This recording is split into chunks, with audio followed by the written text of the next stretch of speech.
ဟယ်လိုအားလုံးပဲမင်္ဂလာပါဒီနေ့တဲကုန်းမျိုးကနေပြည်အထိလာရောက်အားပေးတဲ့ညီမလေးကိုဓာတ်ပုံလာလာလေးရိုက်ပြီးမှာပဲဖြစ်ပါတယ်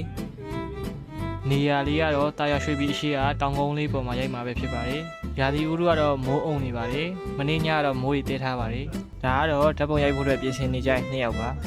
ကဲအခုဆိုရင်တော့ lighting တွေပြင်ဆင်ပြီးလို့ဓာတ်ပုံစရိုက်ပါပြီအရင်ဆုံး client ရိုက်ချင်တဲ့ပုံစံလေးတွေကိုစရိုက်ပေးပါတယ် outfit လေးကလည်းလှ makeup လေးကလည်းလှပြင်ဆင်ထားတာလေးကပါလှနေတော့ဓာတ်ပုံလေးတွေကပါတော်တော်လေးကိုလှနေပါတယ်ပုံထွက်လေးတွေကိုတစ်ချက်ကြည့်ကြည့်လိုက်ပါဟုတ်တယ်ကွာ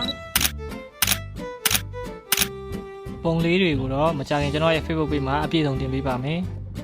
ကျွန်တော် post နဲ့မျက်နှာအနေထားကို client ရဲ့စိတ်တိုင်းမကြမချင်းရိုက်ပေးပါတယ်ကိုပြုံးတဲ့အပြုံးကစိတ်တိုင်းကြလားမကြလားဆိုတာကိုလည်းတစ်ချက်ကြည့်ခိုင်းပါတယ်post လေးတွေကိုလည်းတခြားလေးတင်ပေးပါတယ် post page นี้တင်လာတာကြာလို့လားမသိပါဘူးဓာတ်ပုံဆရာလည်းတော်တော်လေးကိုနှွဲ့နေပါပြီတင်ပေးနေတဲ့ကိုကြည့်ပြီးအဲ့လောက်နှွဲ့နေတာတခါမှမမြင်ဘူးပါဘူး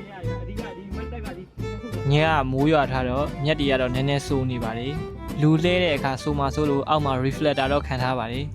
မိုးတွေကအုံနေတဲ့အတွက်ကြောင့်အပြင်မှာတော့မှောင်ပြီးတော့အပြာရောင်တန်းနေပါတယ်ဒါပေမဲ့မိကင်ပေးတဲ့လူရဲ့ကျေးဇူးကြောင့်နဲ့ရောပိုစင်လေးတွေလုတ်တဲ့ client ညီမလေးကြောင့်ရောပုံကောင်းလေးတော်တော်ရခဲ့ပါတယ်ပုံထွက်လေးတစ်ချက်ကြည့်ကြည့်လိုက်ပါ